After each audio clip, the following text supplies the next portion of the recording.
Well, good evening. I hope you're doing well. It's sometime in June, isn't it? So we are coming to our Wednesday evening prayer time, and I wanted to share with you a story today as we begin to think about um, what it means to pray. I know this guy comes by asking for stuff. Sometimes he brings the stuff back.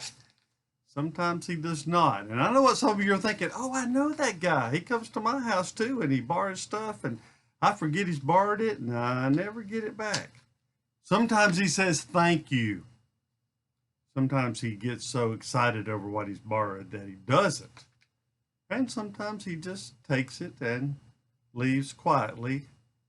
Sometimes he forgets to take it. He just leaves it because he's asking for other things and he asks as fast as he can. And so sometimes he just asks and he asks and he asks. And sometimes I say, well, no, I don't have that, or I'm using that right now. Sometimes he says he needs it very badly, so he pleads with me. Now, I may or may not give it to him because it may hurt himself. For instance, the pole saw.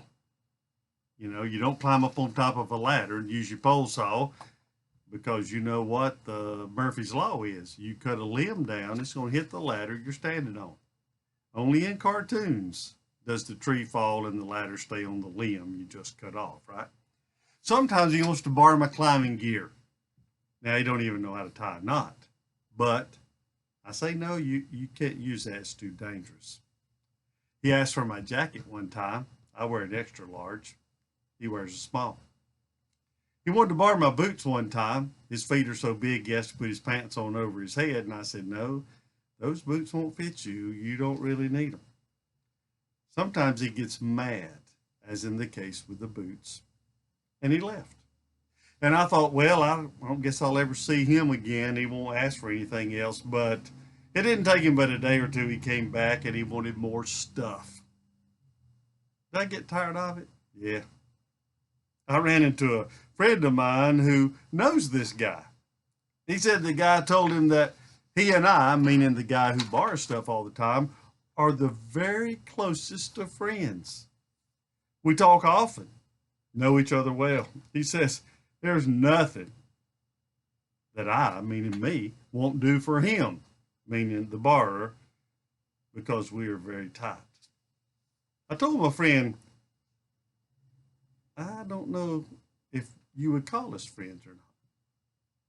I don't know anything about him except that he likes to borrow stuff and doesn't like necessarily to bring it back. He told my friend that I was a tightwad and that I was stingy and I was hard to trust at times because I didn't give him things that he wanted. You see, we wouldn't really call each other friends. He just comes by because he knows I have stuff and he wants stuff. And I hope you figured this out. This is how we can be before God if we aren't careful. So we have to ask ourselves three questions. The first one is, do we really know God? The Hebrew word for know is yada. It means to know experientially. It means to know by experience. It means to know because you're in a relationship. It means to know because you converse back and forth. The second thing we have to ask ourselves is this: do we always just try to take from God's generous gift box? And the third thing, do we get mad when we don't get what we want? Now, when I was in seminary, which was way back in the day, before most of you were born, we did have seminaries back then. I was in a class that was sort of theological ethics on the topics we were discussing, and there was a young lady in there whose husband was a minister. And they had been somewhere in some state and they bought a lottery ticket. And so she brought that up. And she said, well, I bought this ticket. I think it was $750,000 or something was the jackpot. And they couldn't find out if they'd won or not because back then we didn't have cell phones. Can you believe it? Computers, no. The only way they could find out was a phone call. And of course, their phone bill was like mine. It was very low and only had local service. So to make that call cost them money. And she and her husband were in a discussion on whether or not she should keep trying to call and find out if she had won. And this is what she said. I told God that if he let me win, I would give him half of it. And then she made this comment. She said, don't you think that's generous that God would let me win so that he could get half because I know he needs it? To which another student replied, I think you've missed the point. God's not just someone who will give you what you want so you can do even with half of the money what you want. God is generous. God is gracious. God is filled with mercy. He shows us mercy every day, does he not? He never tires of us asking, but he's not going to give us everything that we want. Now, he does ask of us some things too. The first thing he asks of us is commitment. He wants to know if we're serious about that relationship, that yada relationship with him. He wants to know of our commitment. He wants to know of our trust. He wants to know of our loyalty. He wants to know we are serious about being righteous. And by the way, God knows if we try to fake our righteousness, you're not going to fake anything before God. He gives us what we need. It allows us to be closer to him. Now, he allows us to do without things, especially things we don't need, things that don't edify or build up, things that would do us harm that maybe we can't even see at the present time. Now, when I was in seminary, I worked for Lowe's. I worked in the warehouse and I worked in the lawnmower shop for a couple of years. And I remember a lady came in a Cadillac with leather interior. It was white leather interior. And she bought a moped for her 10-year-old. Now, the moped, she put her son on it out in the parking lot. They had to try it out. He ran into one of the guy's trucks. The muffler got really hot. She wanted it loaded into the back floorboard. And of course, they called me to load it in the car. By myself, hot muffler. And I told her, I said, oh, ma'am, this is going to be very dangerous. It's going to burn your seat.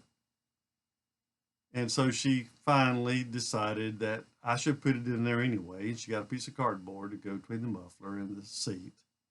And she made this comment. We are getting him this moped because he keeps falling off of his bicycle. Now, of course, I didn't say a word. Do you think he needed a moped? The moped and the bicycle operate in almost exactly the same way. 2 wheels, no training wheels. He'd already run into a pickup truck. You see, we come before God and we ask for things God knows we don't need, and he says no. And then we get mad at him because we don't get our selfish things. His giving is not related to our stuff that brings worldly happiness. His giving is to build up the kingdom of God in us, in others. His giving is related to our growth as believers. Now, of course, I've read it many times. Whatever we ask in his name, he will give. As I learn how to ask, my requests change. I should never ask for frivolous, calloused, greedy, or prideful things, should I? But here's the passage I'm referring to. Jesus is talking in Matthew chapter 7, Sermon on the Mount, verse 7. Ask, and it will be given to you. Seek, you will find. Knock, and the door will be opened to you. For everyone who asks receives, the one who seeks finds, and to the one who knocks the door will be opened. Which of you, if your son asks for bread, will give him a stone, or if he asks for a fish, will give him a snake? If you then, though you are evil, know how to give good gifts to your children, how much more will your Father in heaven give good gifts to those who ask him? So in everything, do to others what you would have them do to you. For this sums up the law and the prophets. Now, we can misread that passage and we can say, well, I'm asking because I want it. But you see, the whole passage deals just after a huge judgment passage on judging others and not looking within ourselves. So Jesus is referring to the fact we need to look into our own lives first before we even start asking. And we need to realize that the asking in this passage is related to searching for God. In another passage, we read where it says, you will know me when you search for me with all your heart. Do you think for 1 second that you can know God without searching your heart? See, I learned to ask when I humble myself before God and first ask God this simple question. God,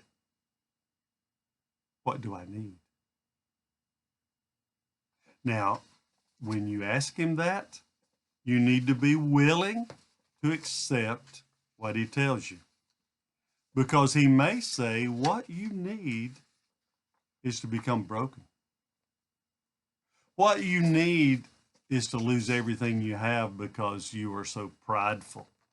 What you need is to humble yourself. What you need is to be less greedy. What you need is to quit searching for everything you want. Instead, honestly search for what I want you to have. So as you pray tonight, remember, when you ask, do a little research on the inside of your heart first before you ask God for something. I don't know the results of what happened with the young lady in seminary who was asking for God to give her the lottery money and she'd give half of it back to him. She stayed in class all semester, so I sort of believe God didn't give her that $700,000+. I hope she didn't end up being mad at God the rest of her life because he didn't give it to her. And I hope she realized that the worst thing in all the world would have been to have gotten all of that money at that time of her life. And you know, I've often wondered, maybe later God gave it to her when she was ready. God bless you all. As you pray tonight, humble yourself before God. And as you do so, maybe you should say, God, please don't give me all the things I ask for. Have a great night. See you Sunday morning, 9 o'clock, for our outside service here at Evergreen. God bless you all.